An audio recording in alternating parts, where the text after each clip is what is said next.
करतायत. पुन्हा एकदा सांगतो की जे लोक बॅनर आणि पोस्टर लावतायत त्यांना पण सांगतो लावू नका, मला ते आवडत नाही आणि तुम्ही बॅनर आणि पोस्टर लावून मला खुश करू शकणार नाही. तुम्ही मला मुख्यमंत्री सहायता निधीमध्ये जर निधी दिला तर मला त्याचा जास्त आनंद होईल. तर उद्या काही विशेष प्लॅन तुमचा आहे असं कळतं आहे. गडचिरोलीला जाणार आहात, एकूणच माझा निश्चितपणे माझा त्या संदर्भात जायचा माझा विचार आहे. आणि शेवटी काय की वाढदिवस हा कुठल्याही दुसऱ्या दिवसासारखा असतो, तो काही वेगळा थोडी असतो. सर, आज मुंबई उच्च न्यायालयाने एक महत्त्वाचा निर्णय दिला आहे. बॉम्बस्फोट प्रकरणातील जे आरोपी आहेत त्यांना निर्दोष सोडला आहे. निर्दोष सोडण्याची ऑर्डर जी आहे ती कोर्टाने दिली आहे.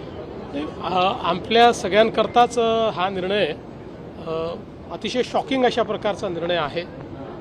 याचं कारण की खालच्या कोर्टाने त्या संदर्भात निर्णय दिला होता आणि 2006 साली हा बॉम्बस्फोट झाल्यानंतर त्यावेळेस ATSने आरोपी पकडले होते, पुरावे जमा केले होते, ते पुरावे कोर्टासमोर सादर केले होते.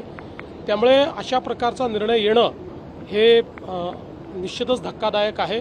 मी अजून काही पूर्ण निर्णय वाचलेला नाही, पण मी तात्काळ आपल्या जे काही वकील आहेत त्यांच्याशी चर्चा केली आणि त्यांना मी सांगितलेलं आहे की आपण सुप्रीम कोर्टमध्ये याला चॅलेंज केलं पाहिजे आणि आमचा प्रयत्न आहे की लवकरात लवकर सर्वोच्च न्यायालयामध्ये जाऊन या निर्णयाला आम्ही चॅलेंज करू. व्हिडिओ जो आहे तो कालपासून व्हायरल होतो आहे. कुठेतरी विधान भवनामध्ये ते रमी खेळताना दिसत आहेत आणि या विरोधात विरोधकांकडून मोठा आक्षेप. मला असं वाटतं की अतिशय चुकीचं आहे.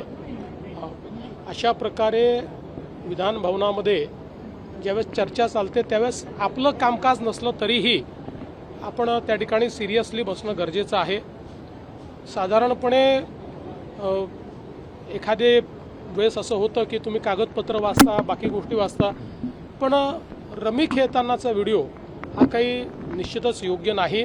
अर्थात त्यांनी त्या ठिकाणी खुलासा देखील दिलेला आहे की मी काही रमी खेळत नव्हतो, अचानक ती पॉपअप झाली. पण ते जरी त्यांनी सांगितलेलं असलं तरी एकूण जे काही घडलेलं आहे ते काही आम्हाला भूषणावं नाही. उच्च न्यायालयाने जो खरं तर निर्णय दिला आहे त्यामुळे कुठेतरी आता असं एक्सटर्नल कंट्रीजमध्ये होऊ शकतं की आपण भारतामध्ये काही केलं आपल्याला कितीतरी वर्षांनी निर्दोष सुटका होऊ शकते. हा एक संदेश जाईल का या एका? मला असं वाटतं एका निर्णयाने असा संदेश वगैरे जाण्याचं काही कारण नाही आहे.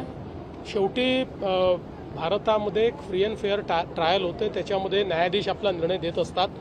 आता आपण उलटा विचार केला तर अनेक मोठ्या लोकांना, मोठ्या म्हणजे ते मोठे नाही आहेत, नालायक आहेत, पण अशा नालायक लोकांना मोठं त्या ठिकाणी आतंकवादी घटना ज्या लोकांनी केल्या त्यांना फाशीची शिक्षा देखील आपल्या न्यायालयाने दिलेली आहे. त्यामुळे असं काही समजायचं कारण नाही आहे. हिंदी में जानना चाहेंगे, कल आपका बर्थडे है, आपने आपके सभी कार्यकर्ता को एक अलग आदेश दिया है कि मेरा बर्थडे कुछ अलग तरीके से मनाया जाए. देखिए, मैं इतने सालों में सभी को ये हमेशा कहता हूँ कि जन्मदिन पर होर्डिंग्स और बैनर न लगाए, उसकी जगह कोई रचनात्मक कार्य करे. इस बार मैंने सबको ये कहा है कि होर्डिंग और बॅनर पर पैसा आता isakal.com आहे देशातील नंबर 1 ची मराठी न्यूज वेबसाईट.